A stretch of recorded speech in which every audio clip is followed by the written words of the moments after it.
Hey. Hi. Hey. Hi. Hey. Hello. Hi. Hey. Oh, hey. Hey. Hey!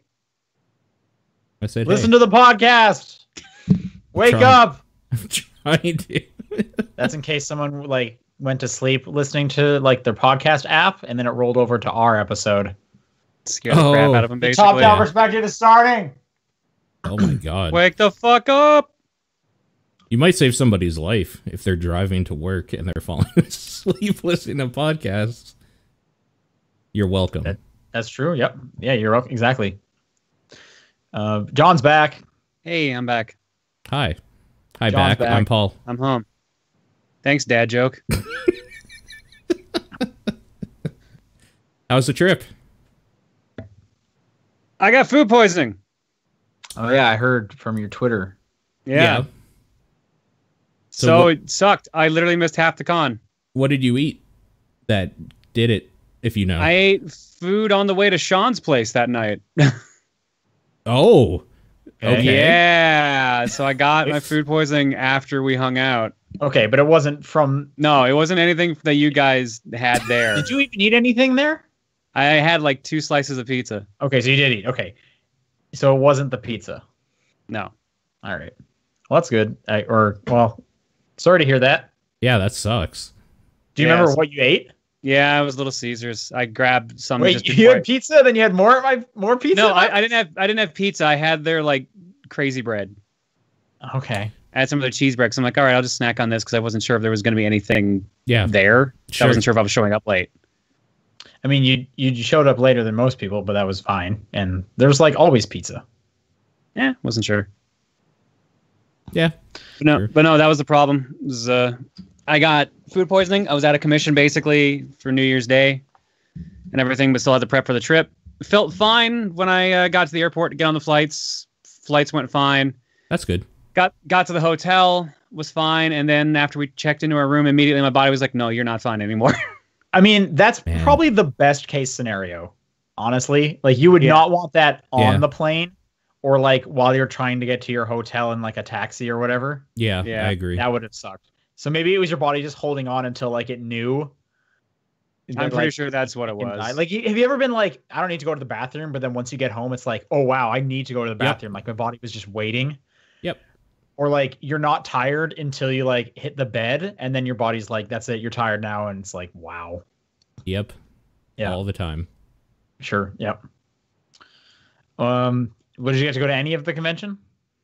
Yeah, well, I had to run our show, so I managed to do that at least. Oh fuck! Did get me bad. All right.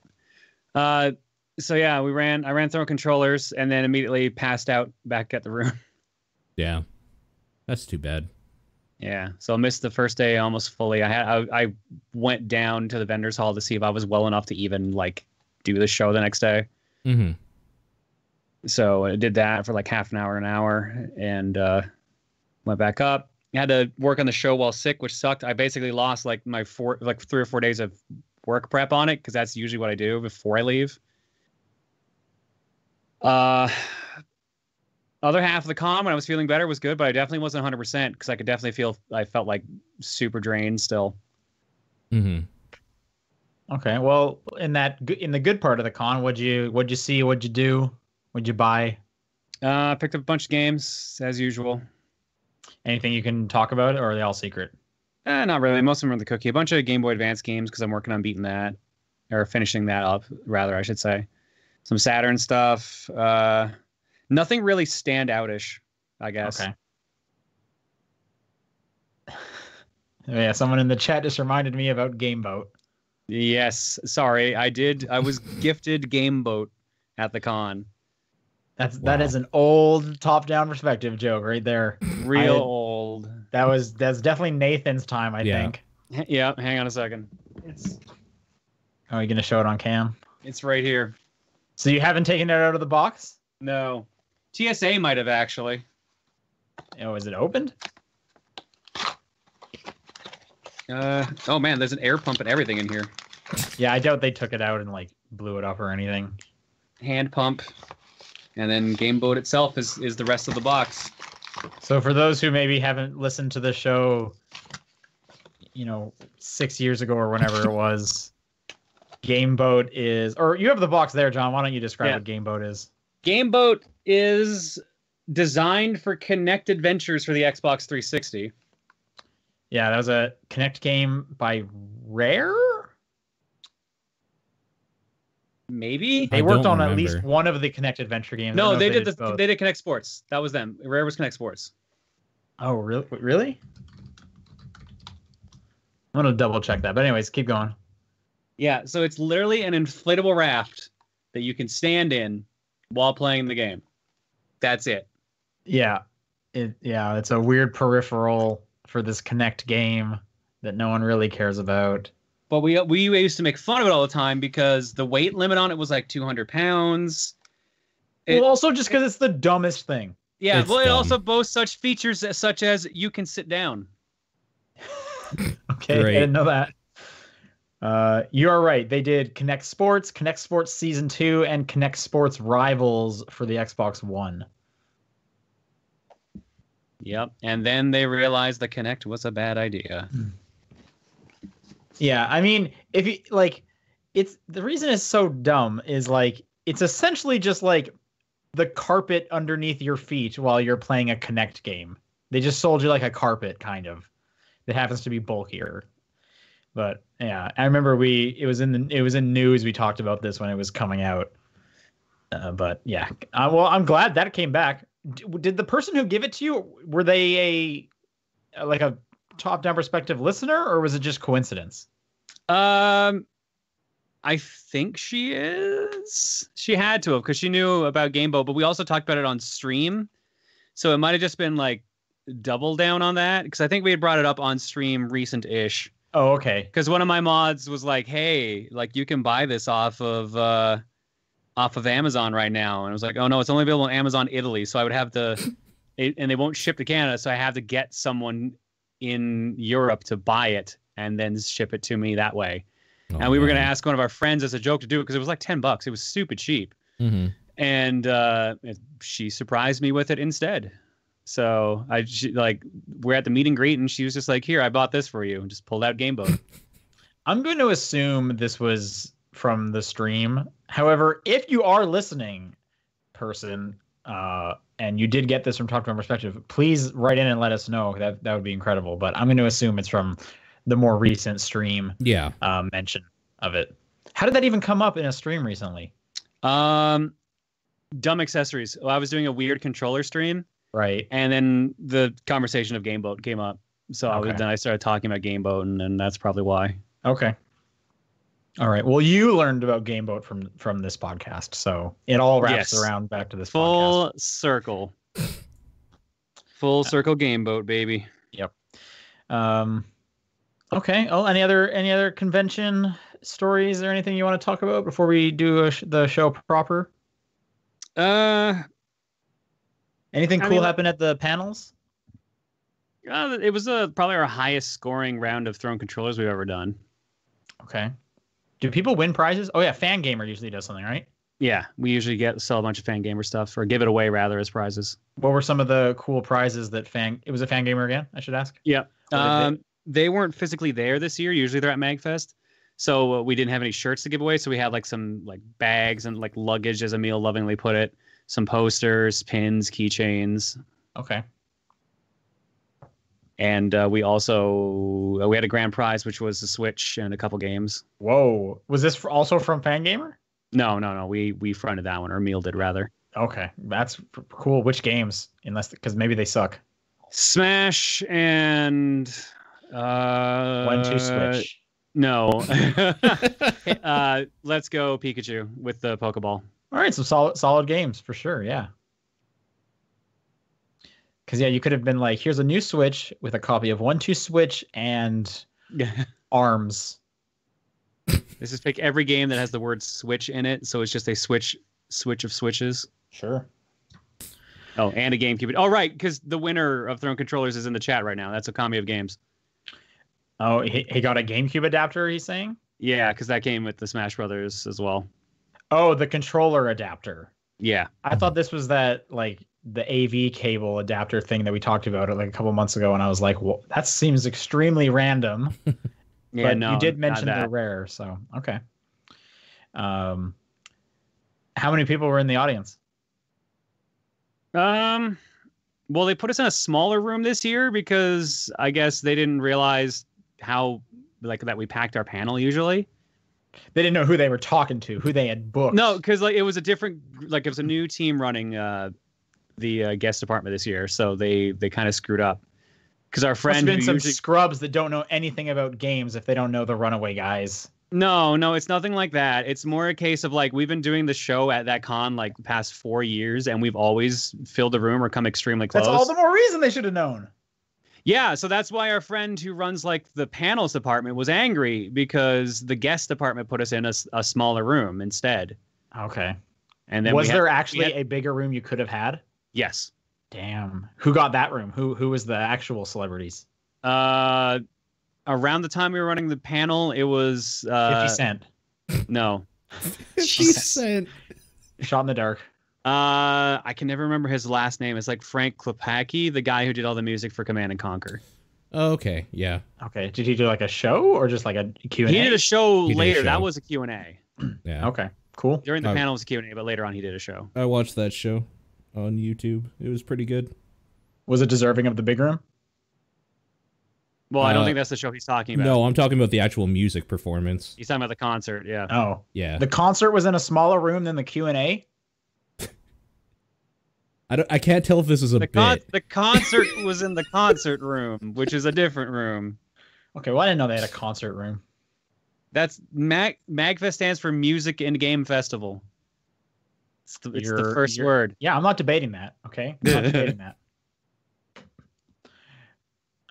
Okay, well, again, how many people were at your panel? Like, I think the cap in the room was 500. They had to turn people away. The other room's cap was about 700. Cool. Right on. Okay, well, thumbs up or thumbs down on the trip? I mean, thumbs down on food poisoning, thumbs up on the rest of the con. All right. Meanwhile, the cat's meowing at me. Hi, buddy. Yep, just heard it. Yep. Okay, well, this is the top-down perspective. In case you didn't figure that out, I'm Sean Booker. I'm Paul Fleck. I'm John Wheeler. It's January 10th. This is John. This is your first top-down perspective in 2019. How does it feel? Sure. Do you feel one podcast year older? No, I feel like my cat scratched me real good, and I'm wondering if it's going to start bleeding. Everyone knows there's 5 podcast years in a regular year. I don't. Is that how that works? I read that on Wikipedia. Yeah. And so you know it's real. Very believable.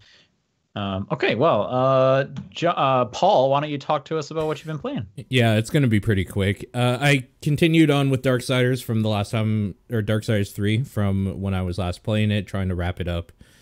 And that game, it goes to some cool locations, I will say.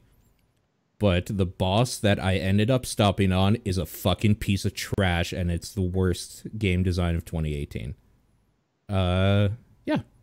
I don't have a whole lot to say about it without, like, just spoiling what it is. I guess, like, the premise of the game is that you're fighting the 7 deadly sins. I have 2 deadly sins after the one I'm fighting currently, who is a fucking piece of shit. So I don't think I'm actually going to finish this game, because I don't want to do that fight. It's just monotonous, boring, a lot of just, like, moving around until you have an opportunity to do, like, a little bit of damage, and then just more of it. It's just tedious, and I hate it. I can't stand it. So sounds like a Dark Souls fight. How's this not up your alley? Have you ever played Dark Souls? Like, since when do you... Have you? Yes, not much of it. Okay. There's nothing tedious about Dark Souls at all. Dark Souls, like, from what I was dealing with, is a lot of, like, you really need to, like, wait for your chance to attack. Don't attack too much. A lot of waiting for that opening. They could be tedious. No, it's a lot of, like, they swing their weapon and then you have, like, a lot of time to counter or do something or parry, or like you have options. This is literally just run around in a fucking circle until you can do the thing. It's basically like a plant thing in the middle of a room, like, I don't know, like a bulb on a stem, and it's just shooting acid at you, essentially, like, over and over, and you can't really do anything about it because you can't damage any part of it except for the bulb part where the sin is located. And then every now and then it'll just randomly decide, okay, I'm gonna come down and try to, like, hit you. And then after you dodge those attacks, one of which is very hard to dodge, then you can get a few hits in. So it's just, like, hoping that the enemy's gonna decide to do a specific thing that you can maybe take either the hit from because it's pretty hard to dodge, or just, like, I don't know, dodge it, get a little bit of damage in, and then just continue and continue. And then there's a second part of the fight, because of course there's a second phase, and it has an insta-kill, which is awesome. Yeah, it's dope. Insta-kills are no good. They're no good. They're no fucking good. Yeah, so I guess I'm stuck there. I should probably try to finish it because I feel like I'm pretty close, and I feel like it probably can't get any worse than this for design-wise. The other bosses have been fine. Some a little unremarkable, especially because, like, you would think that they would fit their sin a little bit better in the gimmicks or whatever, but they're pretty much just standard fare, which is kind of disappointing in its own way, but they're fine. This is the first time I've really felt like this is just garbage, and I hate it. Yeah, so we'll see. I guess the big one I wanted to talk about is I played the Shapeshifting Detective, and that thing is ridiculous. That is a ridiculous FMV game by the people that made the Infectious Madness of Dr. Decker. And it has the Contradiction dude. I can't remember his name in Contradiction. The main guy. Jenkins. Special Agent Jenks. Jenks. Or Jenkins? It's Jenks, I think. It's Jenks, yeah. Yeah.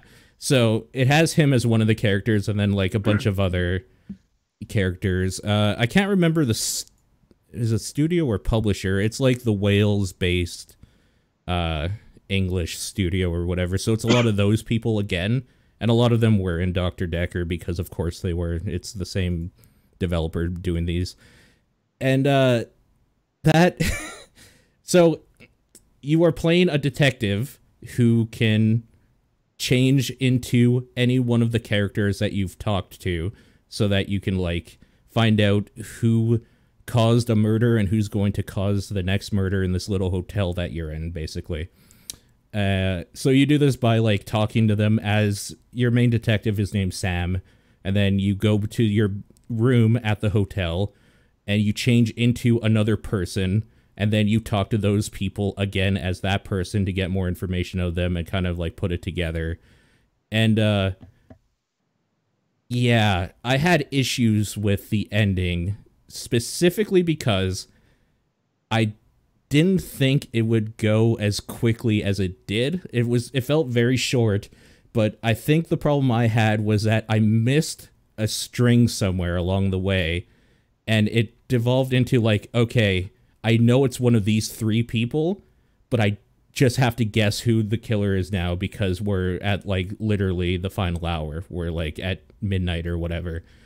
And if you mess it up, I think you just die and it ends. So, luckily there was a weird workaround that seemed to work, but it seems like you can screw yourself because I feel like there's a whole bunch of, like, little starting things that, like, little trails I could have gone more in depth into, but I just didn't. Like, I missed out on something, and I'm guessing that's where the replay value comes in, because when you beat the game, no matter what the ending is, it seems you can go back and, like, you can skip all of the scenes that you've already seen before. So also, like, yeah. So you're supposed to kind of replay it a few times to get new info? It seems like it, but the problem is... Okay, so it's like 999. The problem is I think some of that info, now knowing what the ending is, or my ending, if there's multiple, I'm assuming there's multiple, it seems like some of it might be red herrings, which is a bummer. But, like, it's still probably worth doing because that game is all about just seeing the weird acting, like the weird actresses and actors, and just kind of chewing up the scenery with their dialogue. So it might still be worth doing, but I don't know. Well, in 999, like there's false endings that you kind of just end up going into because of a choice you made. Sure. Then you just know, oh, don't go down that path. I need to, go left instead of right. But at least when I did go right and died, I learned one clue that because of, weird narrative stuff, I retain that knowledge for this like next playthrough. Sure. There might be also like different endings depending on which path you take or whatever. Well, really my biggest problem with it is that I beat it in like 2.5 hours. Like it was real short feeling, which is kind of a wow. Yeah, it's kind of a bummer. If you've played Contradiction, you might have an idea of what to expect for how crazy the story can get, I will say. Okay, yeah. So here's my question. Yeah. What was the game before this from the same developer? The Infectious Madness of Dr. Decker. Okay, I haven't played Dr. Decker. I played Contradiction, and I like Jenks a lot. Yeah. Is this game for me? Is the thing you liked in Contradiction only Jenks, or did you like the other, like, weird characters in that town, too? I enjoyed all of Contradiction, but specifically, I like when he goes like this to the camera. Okay. So in this, he is the, like, lead, like, chief, the police chief in this little town that you're in. As he should be. Right. After solving that crime in Contradiction. So he is more of a sounding board for you to visit and talk to for... Like, he was the one that you can question him about some stuff because there's weird story ties that you can, like, find out or whatever, and then maybe, like, grill him a little bit on it. But his main purpose in the story or game seemed to be the person you go to when you don't know what you're doing, and you always have this option to say, so what do we know? And then he's like, okay, well, we know this, we know this, we know this, so maybe you should focus more on finding more information out about this. Why does this person's alibi not stand up? And, like, that sort of thing. He's kind of like your sounding board of what you should do next. So he's the police chief from Contradiction when you could phone them on the telephone. Right, but he's not on the telephone. You can visit him in person, so he has the weird faces and acting. So he's still doing some jank stuff, at least? A little more serious than Jenks, I would say. Okay. Jenks was much more wacky. Yeah. Jenks is definitely wacky. If people want to hear more about Contradiction, we did a Patreon episode about it, or very early on last year, which I would recommend checking out. Yeah, agreed. And if you have 2.5 hours, maybe 3 hours, and you want one of those games, I can probably recommend this. I was just bummed out it wasn't a bit longer, because I think Contradiction was like 6 to 8. It was somewhere in there. I can't remember what it was exactly. I would say probably closer to the 6 side. Yeah. No, actually, I want to say I probably finished it in about 4.5, so maybe a little less than 6. Okay, I feel like I did it in about 6. Okay, it probably depends on how much you were using hints and stuff with the puzzles. True. Yeah. But yeah, it's kind of neat, and yeah, that's kind of all. That's pretty much all I've been playing. All right, John. 2 weeks. What you been playing? Nothing. I didn't play. Well, I'm sorry, that's not entirely true. I played stuff for our Patreon podcast that we'll be doing after. So I've been playing Rogue Legacy and I'm playing Ikaruga, but can't talk about those right now. So the only thing I really played, I played some free games at MAGfest. So I played like House of the Dead 3. Nice. With a broken light gun, so that was interesting. Great. Okay. Played Street Fighter the movie, the game. Ugh. Okay. And I played a game in the indie area that really got my attention called Foiled. Is this out or is it coming out? So here's the thing. Does MAGfest have unreleased games? Yes. Okay. It had the game. Apparently, the original version of the game came out in like 2013, 2014. Okay. It was a Steam Greenlight game. Oh. Okay. But this is still a thing, Greenlight? Not anymore. No. Okay. Now it's just early access. The version I played was apparently an arcade remake of the game, like with like much better soundtrack, much better like graphics in general. And apparently, currently, it is planned to be an arcade machine only, kind of like how Killer Queen was. Okay, is this like a fencing game? I'm seeing this on Itch.io. Yeah, that's the original version. Is Okay. Foiled. Okay. Foiled Arcade is the version I played. Yep, I see it. Okay. Yeah, it is basically a one-on-one dueling fencing game, kind of like Nidhogg, for lack of a better comparison, but it's all one screen. And the idea is that you take out your opponent, then you rush back to one of the corners to drop off the gold they drop. Okay. But they spawn in front of the gate you're trying to get to. So you have a time limit to get up there, but they also have a good chance of stopping you. And if they kill you, then it swaps around, then you have to run for the gate and stuff. Man. It was really fun, really fast paced, and like the arcade version I played looked gorgeous. This art style, from what I thought you were talking about, is way better. Yeah. Holy crap. Yeah. Okay. Oh, well, wait. I'm seeing like partial screenshots. Where can I find some arcade screenshots? FoiledArcade.com. Yeah, Just no, the main site. graphics difference between the original release and Foiled Arcade is drastic. It's huge. Yeah, the original release looks like a just like a Flash game you would have found on like Newgrounds. Yeah, Yep. apparently it was like a student indie submission Makes sense. or something like that. Yeah. So the person who made this, Gabe Kuzilo, I believe I said that right. They made Foiled, and they're working on Ape Out, which comes out next month through Devolver. I think I saw a whole bunch of Ape Out ads during AGDQ. Yeah. Yep. I watched the trailer for it here earlier. It actually looks pretty good. It's like a very stylistic beat 'em up. Oh, actually, wait, is Ape Out? That might have been shown on a Nintendo Direct. Now that I think about it.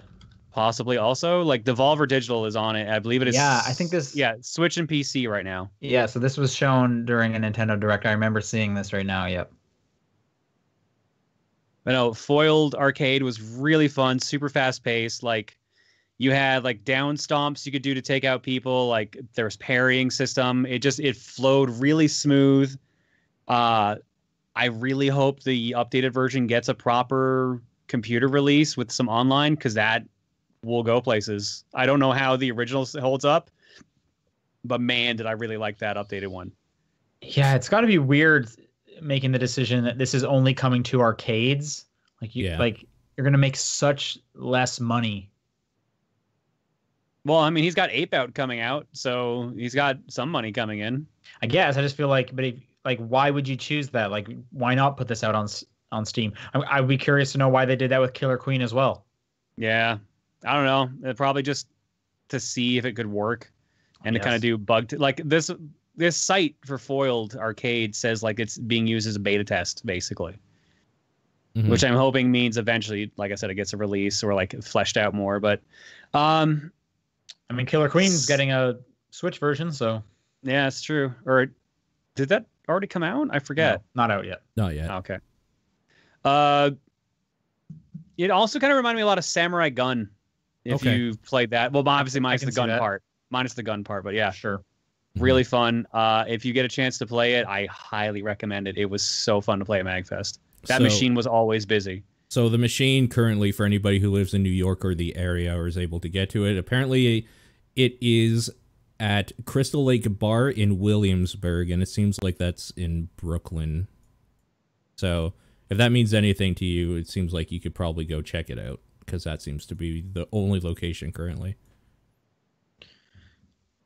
I'll wait for the West Coast edition. Homer, I'm looking at you. You got to be my eyes on the streets. All right, that's all you played? Yeah, there was a bunch of other crazy stuff they had at MAGfest, but any chance I had in the indie area, it was late, so a bunch of them were shut down. They had some crazy 100-button fighting game there, where you had like control. You had 50 buttons on your side. Like the controller itself had 100 buttons on it. Your side was the left half, your opponent's was the right, and your buttons were randomized among the 50 on your side, and you had to figure out what they were so you could defeat your opponent in time. Okay. Wow. So like only 4 of them actually worked or something like that? Well, 8, I guess. Like 4 for movement and then like 4 for attacking, probably. Okay. Originally, I thought this was going to go the other way, where each one did something unique for your character. I was like, that would be pretty crazy. It was like, even if it's just slightly different, like this is a bit of a higher kick, and then it was just randomized all over. It could be. That would be amazing. I didn't get a chance to play it though. There was also a Picross dating game, and I never got a chance to play that either, which made me really sad. Yeah, no, like it was. I can't remember the name of the game. It was like Picross dating or something like that. I bet you if I search it, I can probably find it. Is it called Picross Makeout League? Because that came up. That came up on Coach Hawk. That might be it.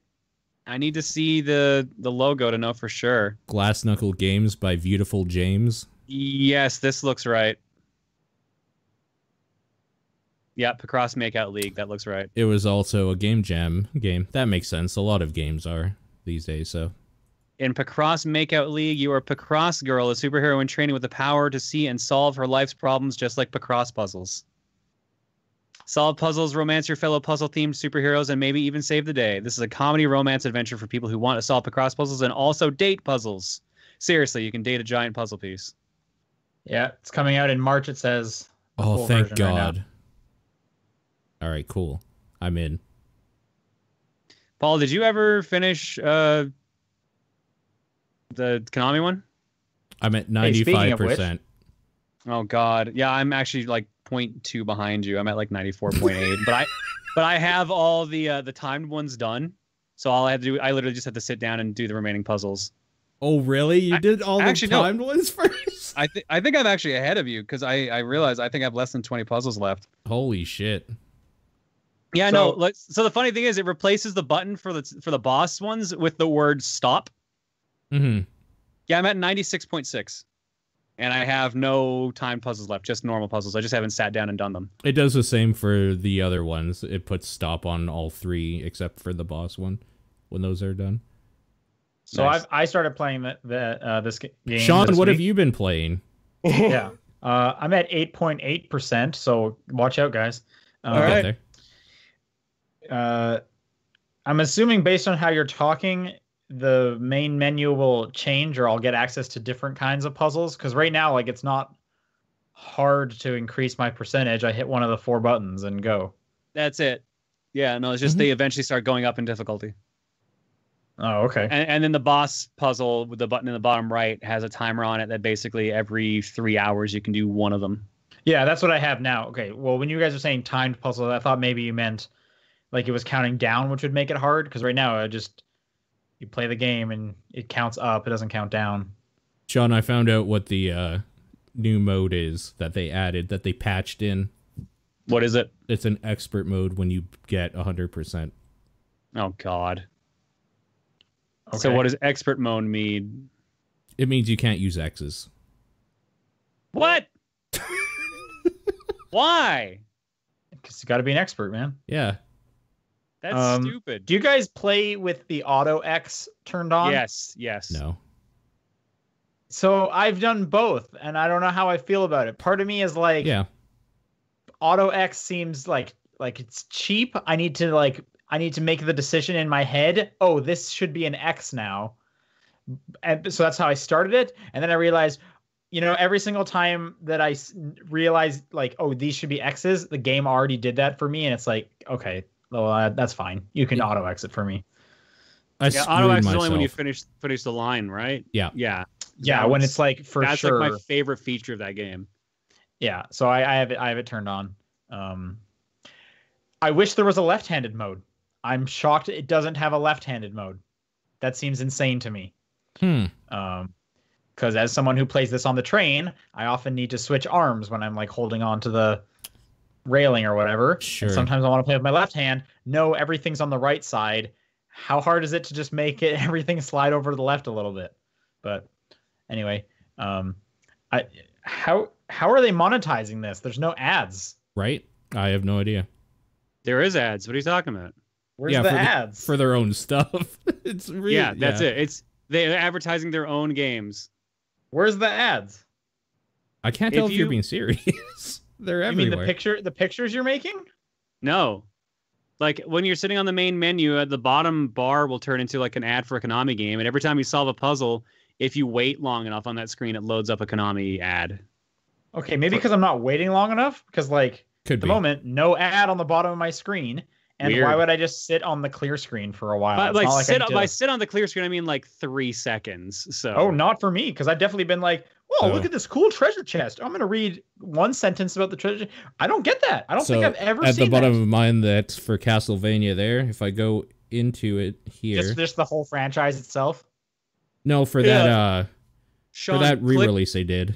Or whatever. Okay. click the collection and then click back. And if it doesn't load an ad, then I have no idea what the hell's going to happen. Then you're lucky. No ad.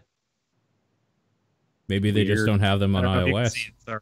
I can't see what my camera looks like. I need to hear That from is more possible. iOS people. I didn't They think probably about it being just on iOS. realized that we're like a higher quality person and they didn't want to give us ads. I don't know. Uh-huh. Could be. But Could be that you yeah, waste your I money haven't too easily, so it's kind of a safeguard. It's like, well, we can't show Sure. this guy Hey, ads because he's too dumb to not just buy everything he sees. hey, I'm not looking at ads, so joke's on you. Here, watch. I'll show you what we're talking about here, though. So if I go collection and then I go back, just like all of a sudden on the main screen, bam, ad. I have never seen anything like that. I have the 2 ad examples you've given me, never seen it. I don't know if I'm just lucky or maybe I need to hit like 10% or something, which would be odd. They probably would want the ads to go there first and Yeah. then go away. I don't know.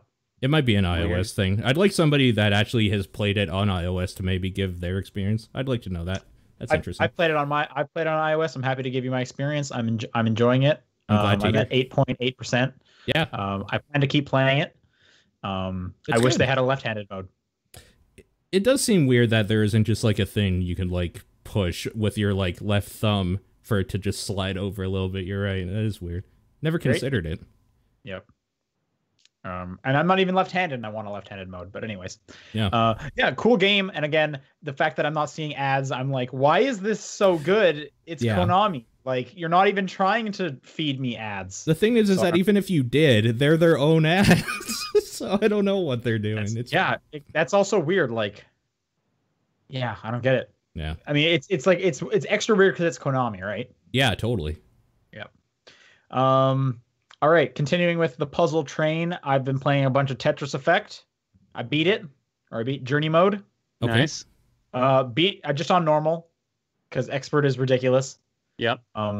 But yeah, just beating that game is an experience. Like that is such a great feeling because for those who haven't played Tetris Effect, as you're going through Journey mode, every stage you need to clear 36 lines. And they get increasingly faster, obviously. The last stage, you need to clear 90 lines. So you're almost tripling your commitment. It's a bit of a marathon.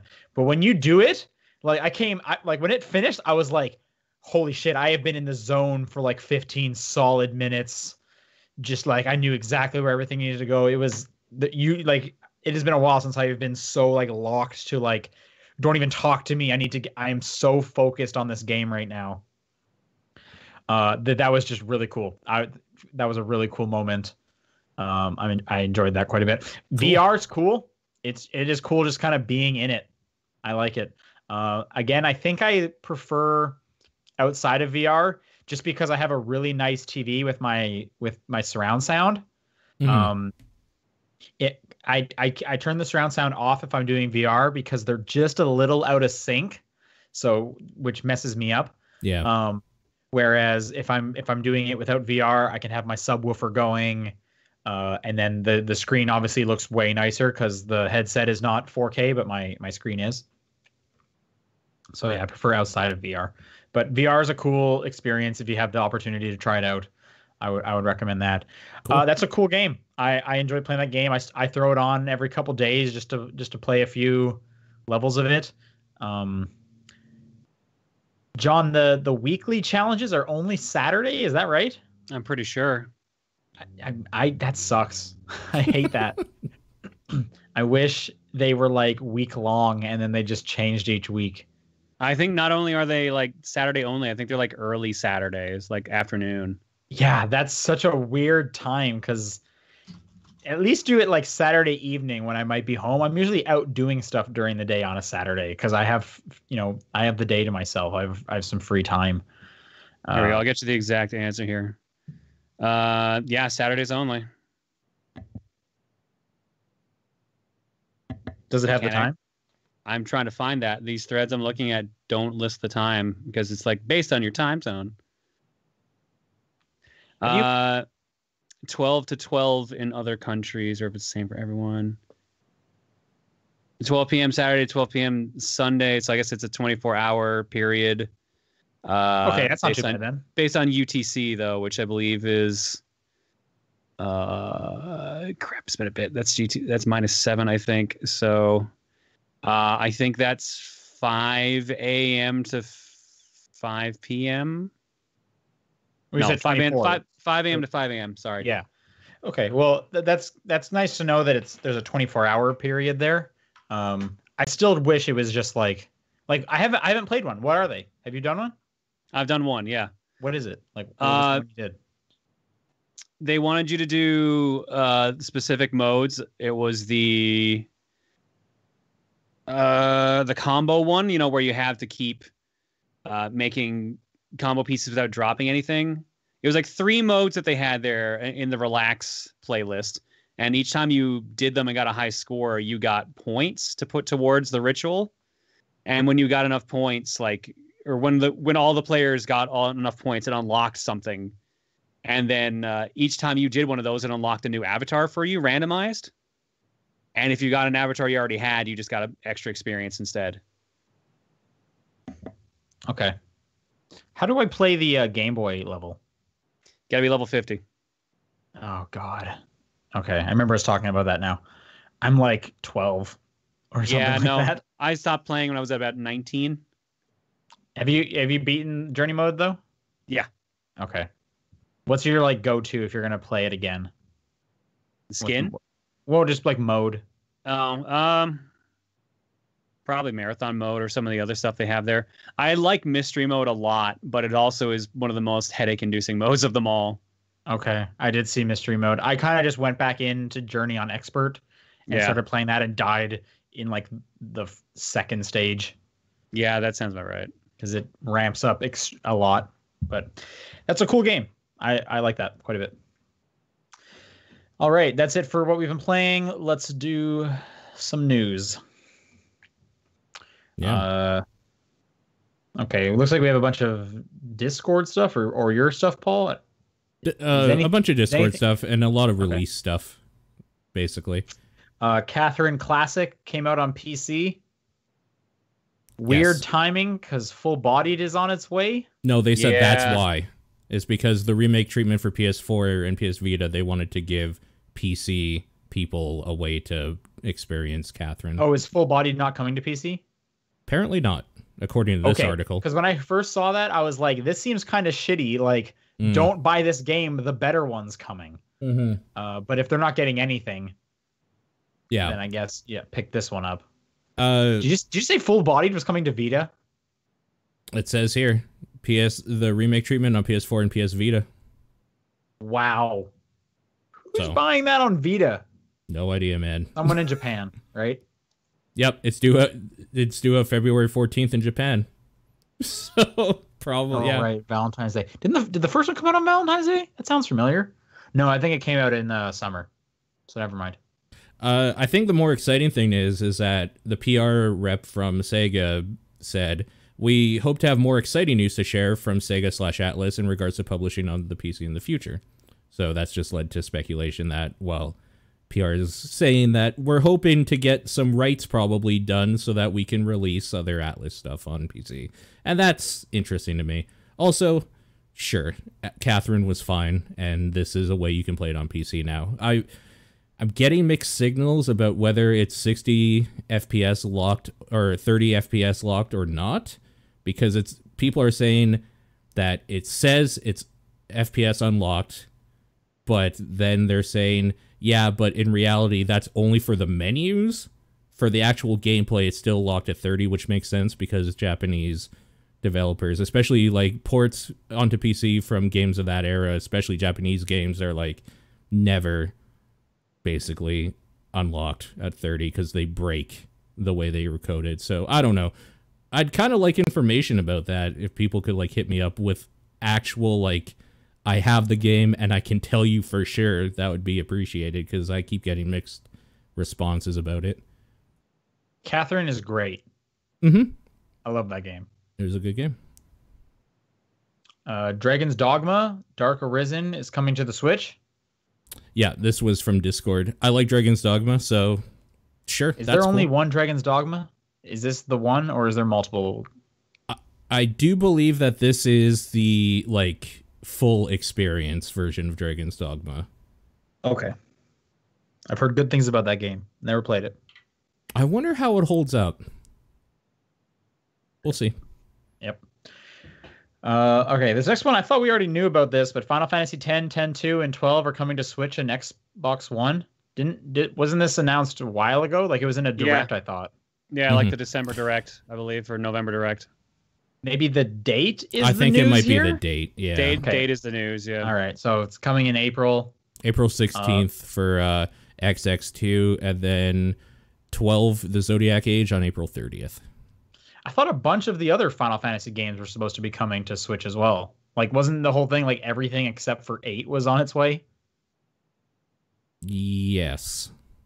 That sounds right. So those ones don't have a release date, I guess? I guess so, yeah. This is a weird trickle of information being sent out. Yep. All right, Division 2 this week, Ubisoft announced is not going to be on Steam. Instead, it's going to be on the Epic Game Store, along with other select Ubisoft titles. So, sure. I don't know. Some things, I guess, are still going to come to Steam. Some aren't. The Division 2 is not. They got some kind of deal going on with Epic. That's a weird thing that's happening. Sure. Yep. I'm looking forward to Division 2, though. I want to play that. Yeah, it seems like it'd be good. Humble is now selling digital versions of Nintendo games. I just saw now it says in the US only. So that's weird. But you can now get Switch and 3DS games through the Humble store. Yep. Hopefully that'll lead to some more Humble bundles for those platforms. I always enjoyed when they did it on the 3DS for Humble. That was cool. Give me a Switch bundle now. Yeah. I'm waiting. Yeah, I agree. All right, I don't know what this next one is. Unity change makes Spatial OS forbidden. Yeah, okay, so Unity, the platform for game development or whatever, apparently changed their EULA stuff. It's super fucking confusing, and like I read more and more into it because this has been a thing that's been breaking today. So, like, there's been PR responses from both sides going on. Basically, Spatial OS is it's an engine for specifically dealing with networking stuff for video game development in the cloud and, like, doing a bunch of, like, server-side stuff.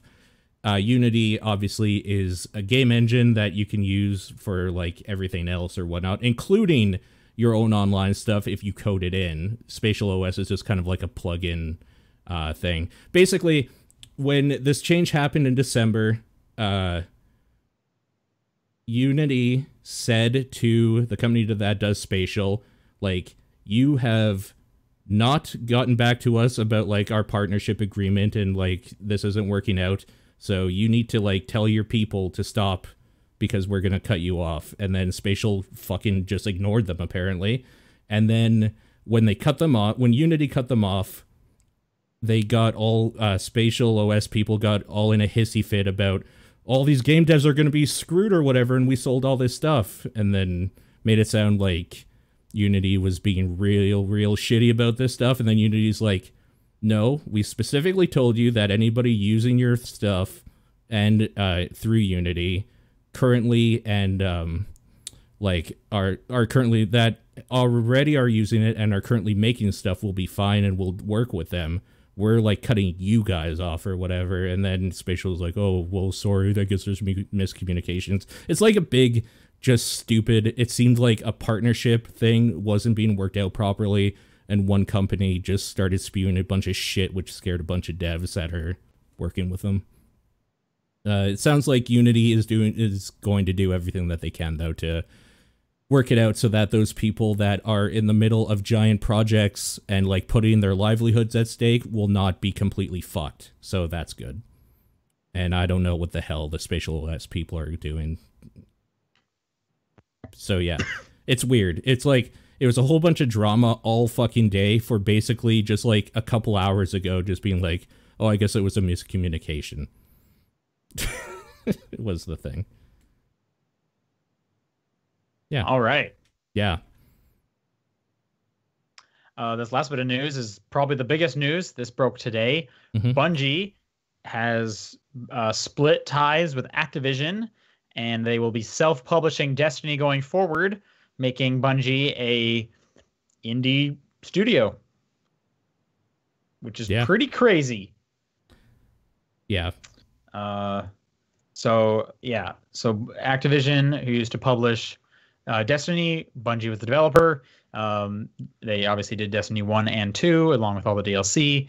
They have split ties, and Bungie gets to hang on to the Destiny IP. And from here, it's just what's going to happen with Destiny and how's it going to change? What is Bungie going to do with it? Lots of speculation, but I think this is pretty huge. I'm surprised Activision would let it go. I guess earlier this year we did, or not this year, I guess I should say last year, Activision had stated that it was disappointed in how Bungie Destiny 2 was doing sales-wise. Yeah. A lot of people speculating that they wanted, or Activision wanted more of like a recurring amount of revenue coming in, maybe some kind of more on the microtransaction side. Again, nothing definitive, at least that I've read, has come out. I don't think anything definitive has come out. It's only been like, 8 hours since this happened. But I was kind of, I heard it initially from Jason Schreier's tweets over on Kotaku, just basically saying, he had a bit of an insider source. People were cheering during the meeting that this was happening. It sounds like the Bungie devs really want this to happen. I guess they were also similarly excited when they left Microsoft to do something new. So yeah, the big question is just how is this going to affect Bungie? What do you guys think? Or Destiny, I mean. I am worried that it's going to affect their budget, but clearly they wouldn't have done it if that was the case. Microsoft has been pushing this huge initiative of buying and supplying money to studios. I think this was something that there was maybe some bar deals going on in, like, not officially, but I think some things were rolling for a while here. Because right after this was published, Phil Spencer said, looking forward to a bright future working with one of my favorite independent studios on one of my favorite franchises. So, like, I think there's a little more in the background there where Microsoft was probably saying, like, if you weren't with those guys, we would give you some money to do your thing. There's no way Bungie goes back to Microsoft. Not to Microsoft, but I think that they will have, maybe a stronger partnership or something. I don't think they would go back as, like, an in-house development team or studio or anything, though. Sure. I could see, like, at most, maybe Microsoft... Well, I was going to say Microsoft funds some, like, exclusive content for Destiny. Although, that also... If Bungie is really, like... I'm picturing Bungie's in the mindset of, like, we want to make this game our way, no matter what that's going to take. Like, we have left multiple huge companies. We want to do this our way. I almost couldn't see them like, we're going to make something exclusive for one console. That doesn't seem like the four kind of gamers scope that Bungie is kind of painting for themselves. You know what I mean? Sure, but when the bills come around, it's nice to have somebody supplying some money when there's nothing there. For sure. Although I can't see Bungie having broken off if they didn't have some kind of financial plan to sustain themselves without a major publisher. They just wouldn't have done that. The people that had a Bungie would have gone, we'd have to close in a year. There's no way we could do that. We would all be out of a job, right? So there's got to be some kind of plan set in stone. As a Destiny player, I'm so excited to see what happens with Destiny. It's scary. Because, like, I'm sure it is. It has the potential that Bungie might be fucking nothing this time next year, like, because of this. We don't know, really. But, it seems interesting to me that Activision feels like they couldn't squeeze any more blood out of that rock, and that they let it go. So, did you notice that one of the things that they wrote in the note, Activision mentioned something like they're focusing on their own internal IPs next year? Mm-hmm. So you mean Bungie mentioned that Activision is going to do that? Yes, because it's for just for the record, it's a note from Bungie that they put out. You're looking at the one on Bungie.net. Okay, yeah. Yeah. So what even are those IPs? Call of Duty, Crash, and Spyro. Okay, which all three of those did huge for them last year. So I could see that. Yeah. Mm-hmm. And then everything Blizzard. I guess. I didn't even think of that. I was gonna say, otherwise I can't name anything Activision currently has as an IP. Right. I was gonna say, like, at the beginning of this point, I couldn't think of anything at the moment. But then after you named those three, again, those three things did huge for them last year. Wasn't like Crash one of the highest selling games on in like UK, the Switch in the UK? Like that is no small feat. And I've heard just awesome things about Spyro. I wish that was on the Switch. I would love to play some of that on the Switch. Yeah, here we go. I'll look and see what's on. So this is what they have listed for coming out 2019 next year under Activision. Crash Bandicoot Insane Trilogy on the stats. Why is that listed as 2019? Those are all out. That's weird. Crash Team Racing. Sekiro. Okay. Yeah, Sekiro Shadows Die Twice. Sekiro. I think. Sekiro, either way. Yeah, that's what Wiki says they currently have listed. And obviously there's going to be a Call of Duty. Wait, isn't Shadows Die Twice? Isn't that the id or not the id game? That's From Software. From Software. Oh, is Activision publishing that? I guess, yeah. Okay.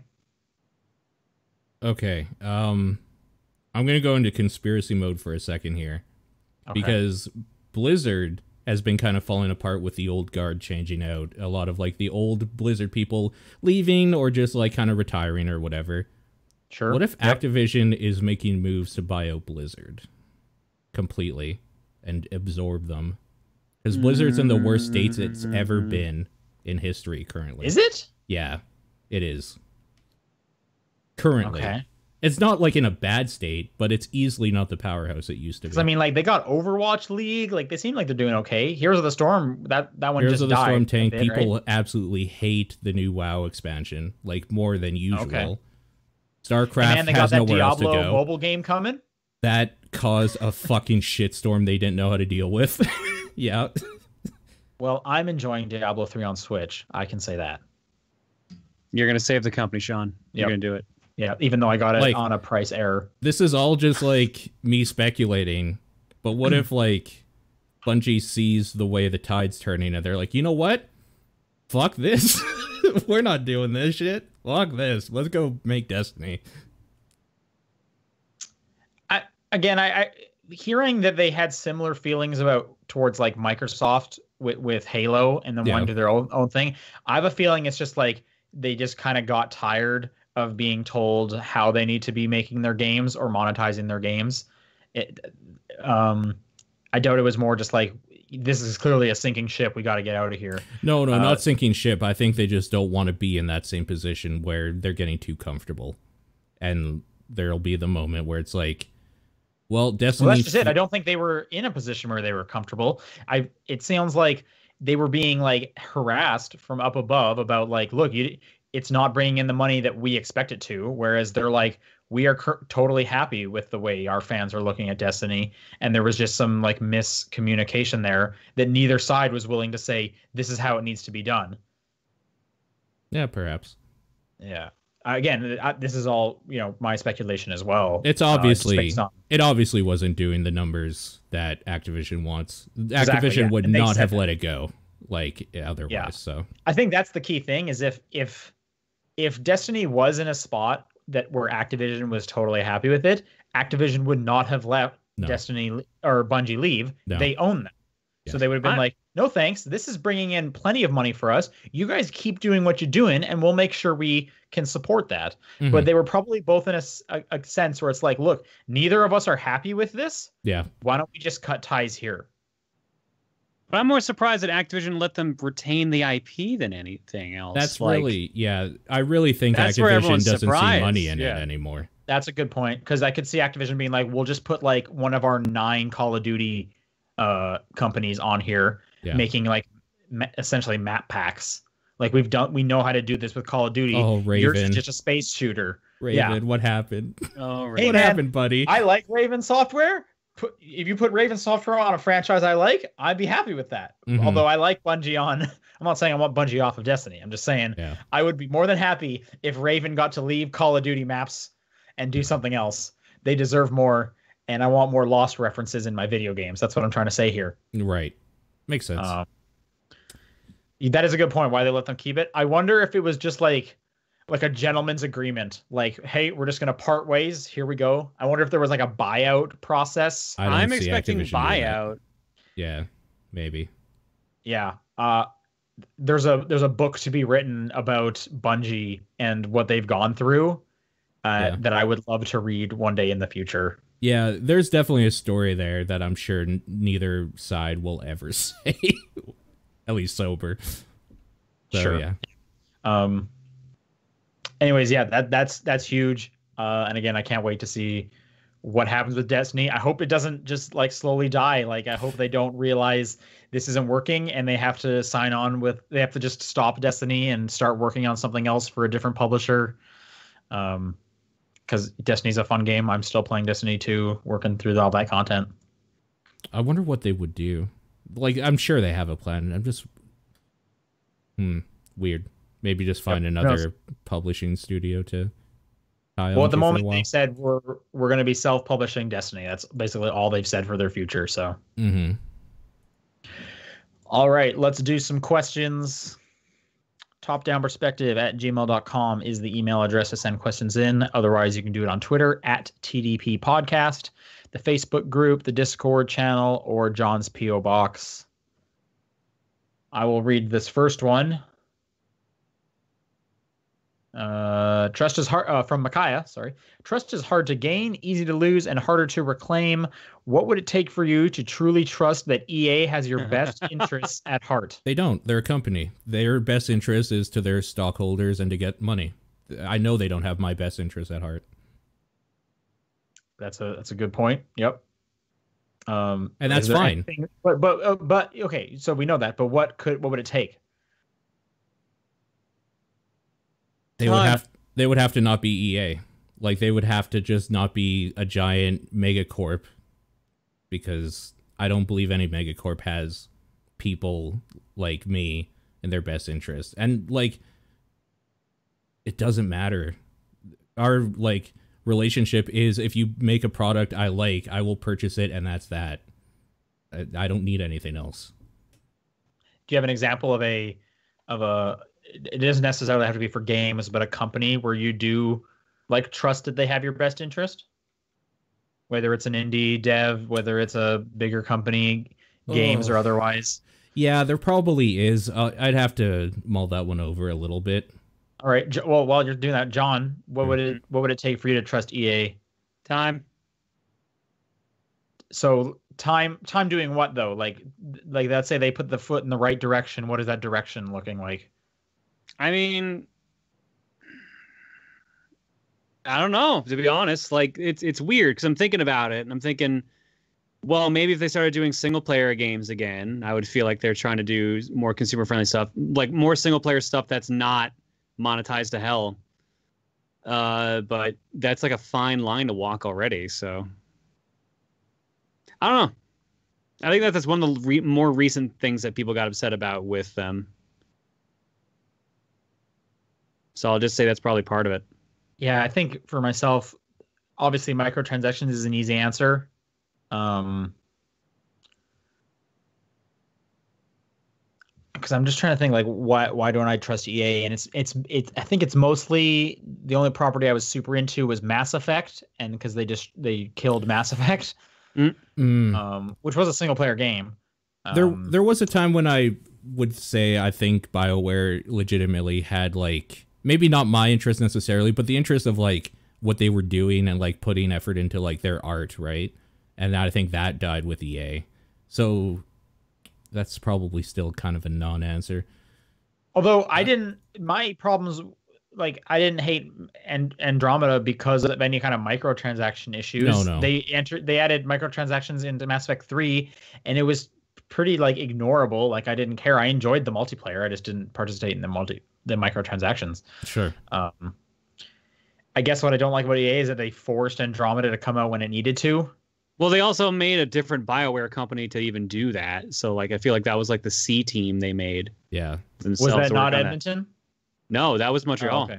All right. Okay. Edmonton's been working on Anthem. So I am looking forward to Anthem. Sure. I should say that looks cool. I'm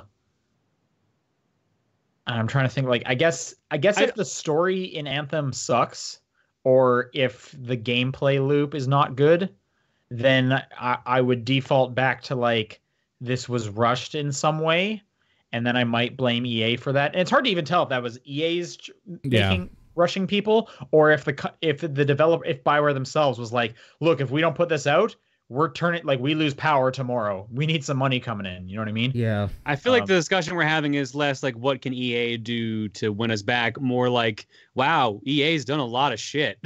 So yeah, for sure. So I think those go hand in hand. Okay, to be less pedantic about it, like, I agree with John. It takes time. It takes them actually, like, not just shutting down, like, taking developers and shutting down the studio when something doesn't make mega gangbusters and just breaks even. I think it takes some, maybe, like, people with a soul doing PR stuff and, like, maybe, I don't know, just little stuff like that. But, like, it's just a bunch of incremental little things over time in which I feel like they're more, I don't know, personable or something. But I don't know. I just don't understand why anybody would think a company would have your best interests at heart, unless they're like a medical company or something, in which case they fucking better, you know? But like video games, like, I don't know. EA, stop shutting down the fucking studios I like. Like, that would be a start, I guess. Oh, right. Like the Dead Space studio. Yeah. Visceral. Yeah. Okay.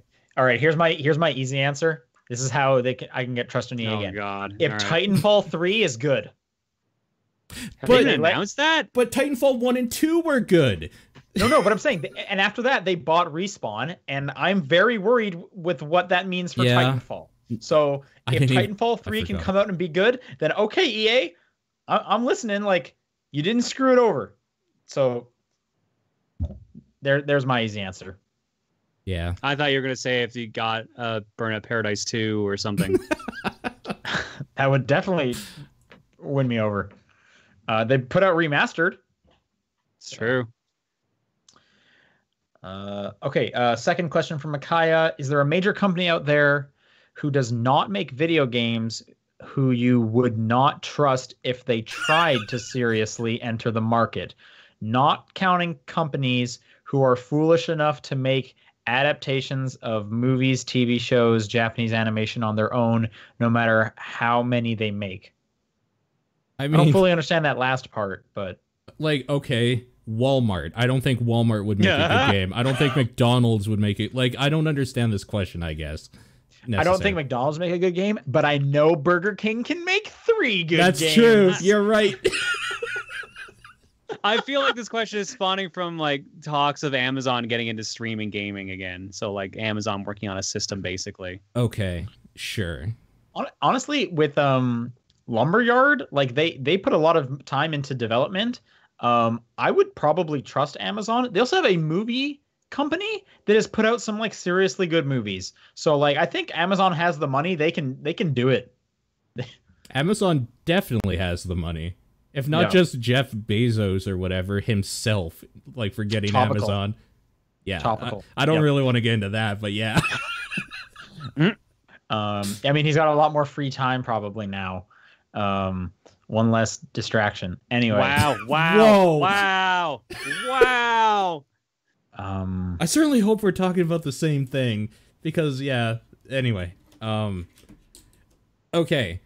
So Panasonic is the easy answer here because they fucked up when they tried. There you go. That is a very easy answer. Yep. Would you want Sega to do it again? No. Yeah, I don't think so. Why, John? They had their time. I feel like they're doing way better now as just a game development company than they ever did as a console company. That's fair. Yeah. I don't know, man. When they stopped making consoles, except for one exception, they stopped making Power Stone games. That was Capcom. But it was the Dreamcast game. It was an arcade game first. But then it was a Dreamcast game, and we're not getting any more Power Stone. Yeah, but then it came out on the PSP, and then no one bought it because it was the PSP, so then we never got any more Power Stone.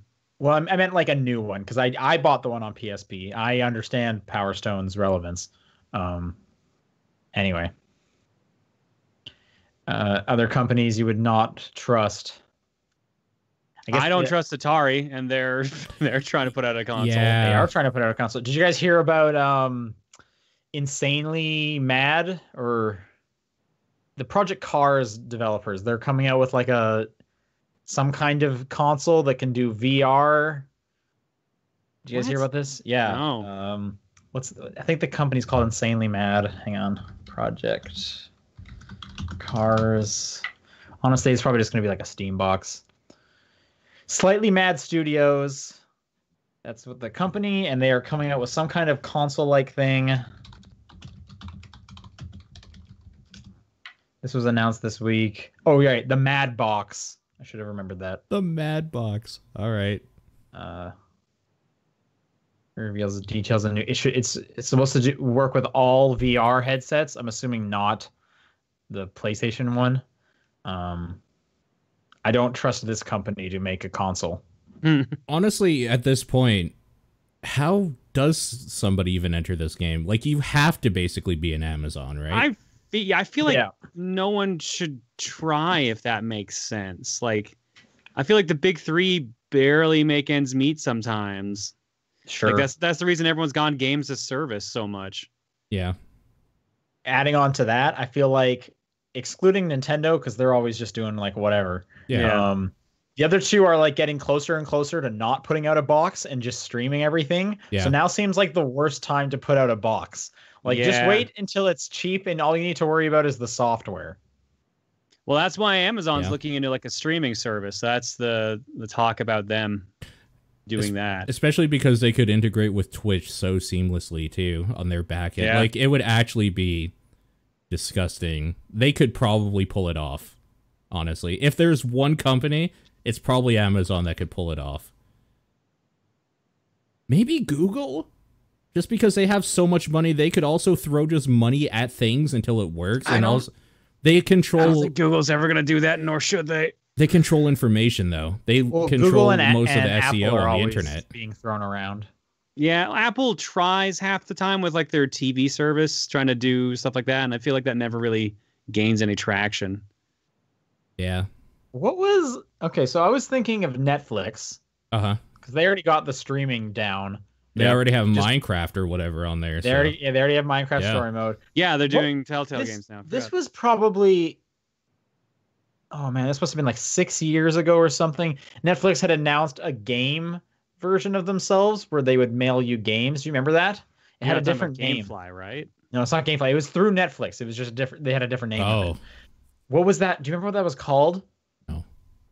I was trying to look it up, and the reason that I bring it up is because someone owned the Twitter account for this name and was just posting like 420 Blaze It tweets the whole time. Amazing. And they were like, we are not selling out to Netflix. I'm not selling unless it's like $100,000. Bring it on, Netflix.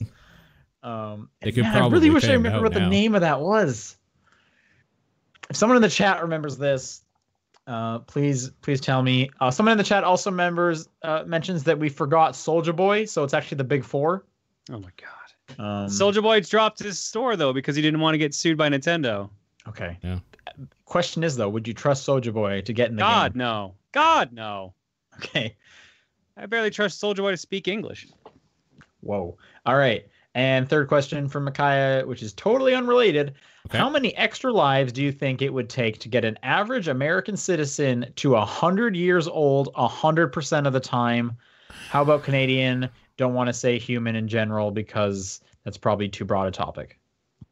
Yeah. Holy shit. That's a huge topic if you go just humanity. Okay, so what's the average American lifespan? 68 years, 72, somewhere in that range. Oh, I thought it was like 80 something. Okay. Okay, 78.69. Nice. Let's just make it 80 for argument's sake. Make it nice and round. Okay. So you need Right, at 80 least years. 2 just to get the average. But here's the question though. By the way, that's for America. United Kingdom is 80.96 and Canada is 82.3. So look at us. Nice. Yeah. Although Very nice. mine's probably somewhere in the middle there because You're between You countries. switch Exactly. sides, yeah. I'm between countries right now. Mexico is 77, so that's the lowest one that's on this Google Sad. search. Yeah. Anyway, if you have 2 lives, does it just double, or do you just continue from that age? I was gonna say, so what it goes are we down counting? exponentially? Yeah, what are we counting like a life's use for in this situation? So I think you need to make 100, right? You need to make 100 years old every time.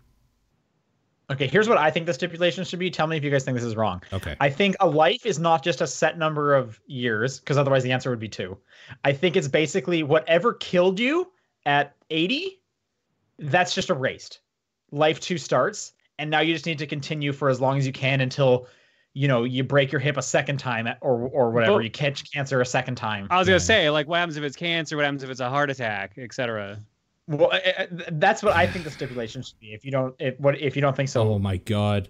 You get into such dark territories, like how long can somebody live with terminal cancer at like the best? Jesus Christ. Yeah, I this hate question got this. real dark real fast. Yeah, I really hate this actually, because if you go on down that route, say you do have cancer, or like there's millions of people that have cancer, obviously, so they die, but the cancer's still there. Wait, but the cancer would probably die with the. Although you wouldn't be a corpse long. In this scenario, what I'm saying is once life 2 starts, you don't have cancer unless you catch it a second time.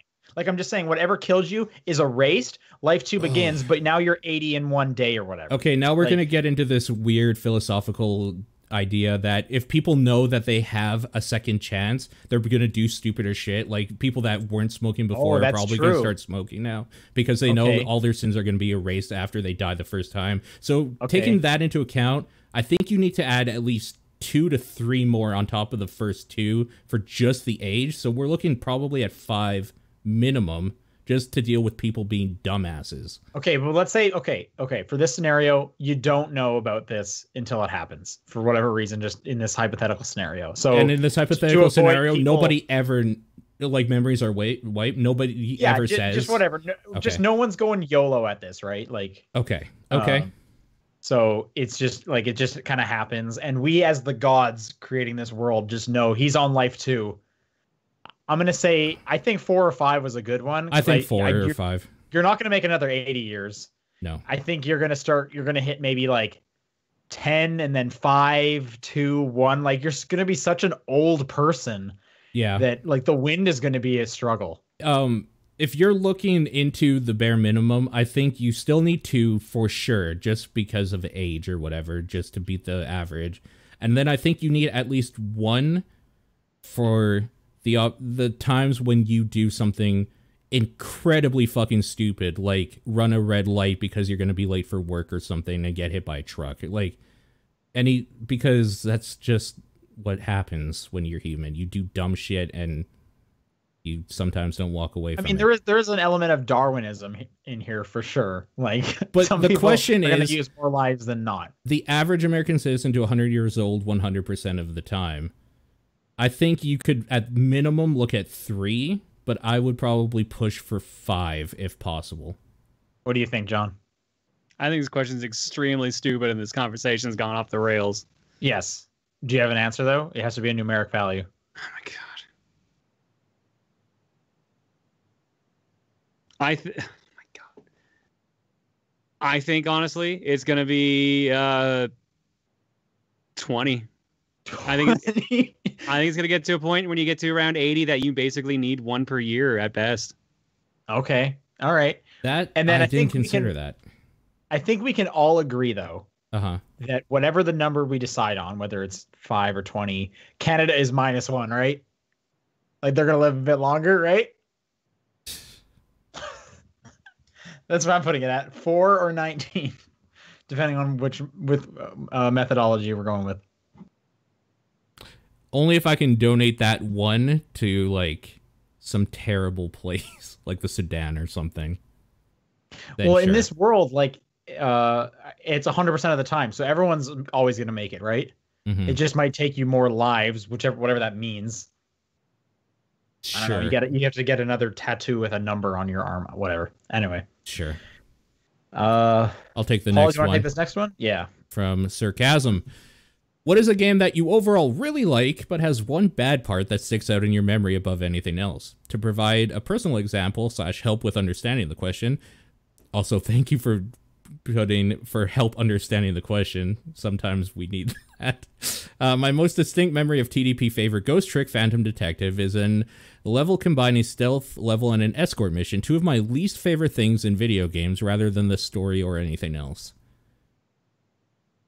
I'm gonna be honest, I don't remember that part in Phantom Detective at all. But I forget a lot of things about Phantom Detective, which I'm doing on purpose because I want to one day play that game again. Most games I really love probably have a part I really don't like. Oh, sure, yep. So, yep. Do you have an example, though?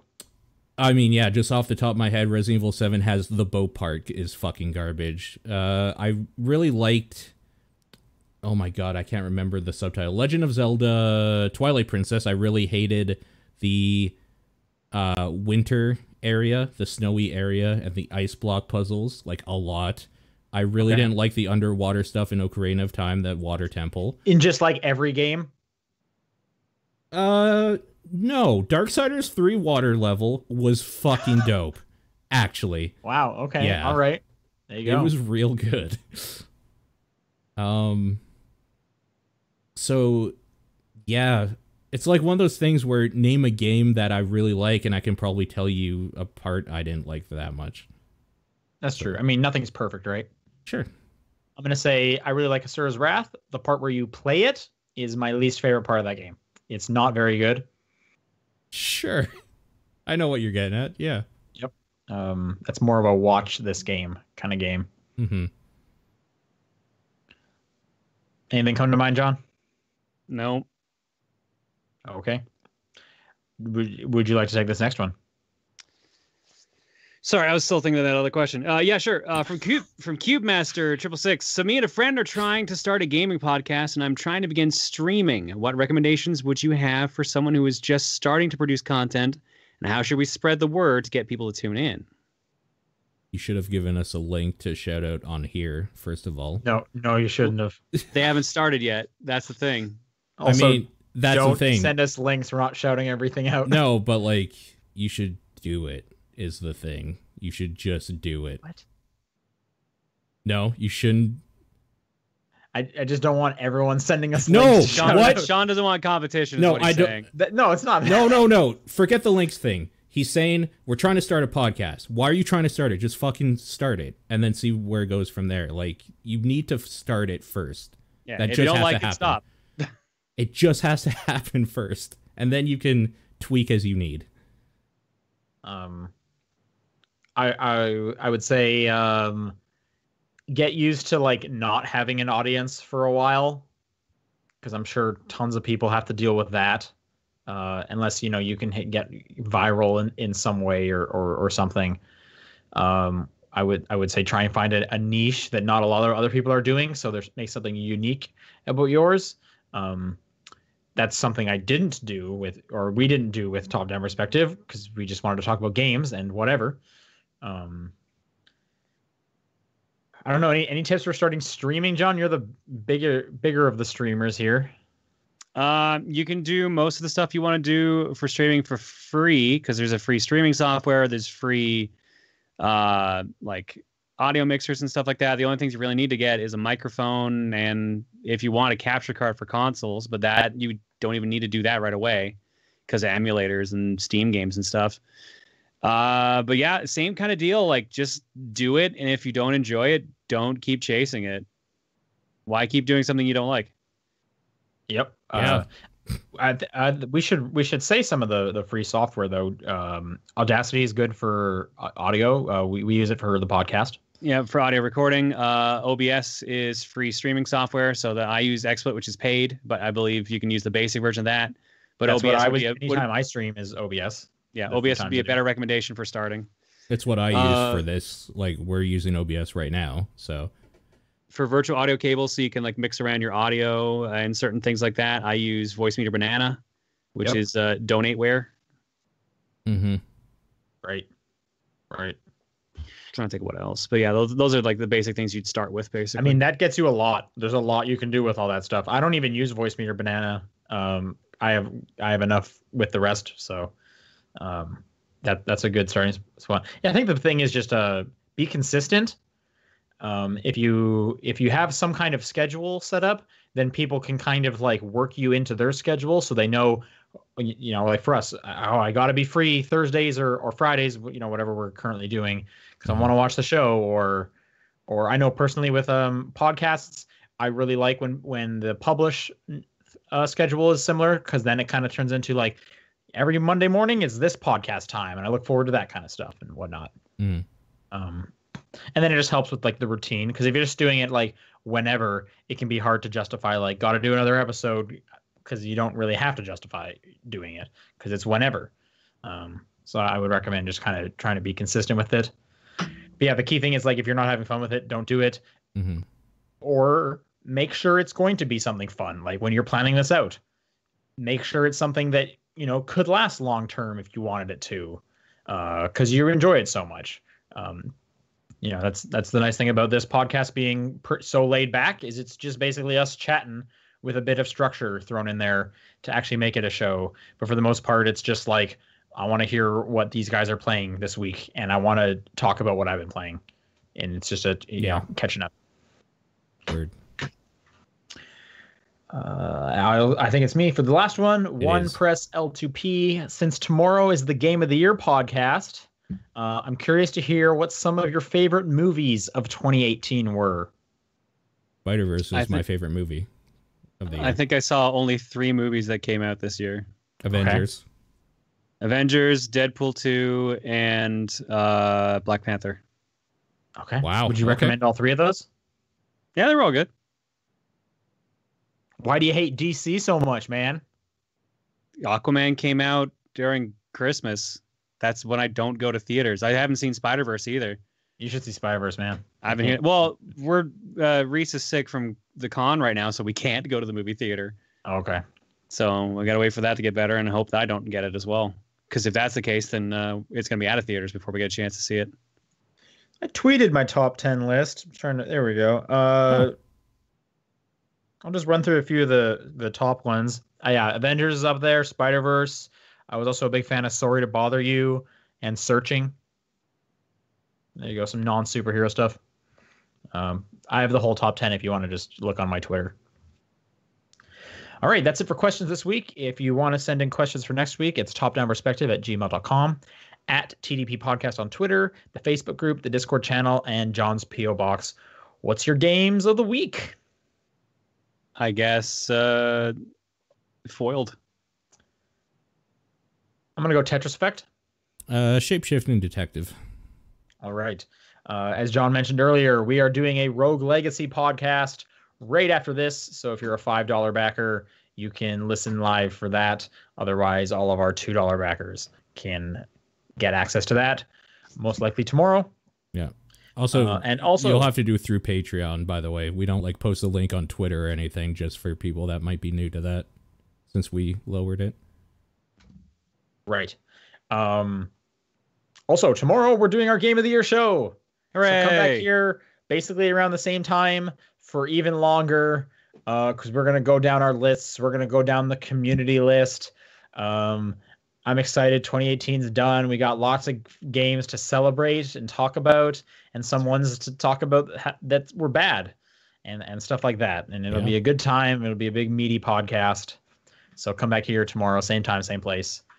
Otherwise, that'll be up. If the audio will be up sometime in the weekend or so.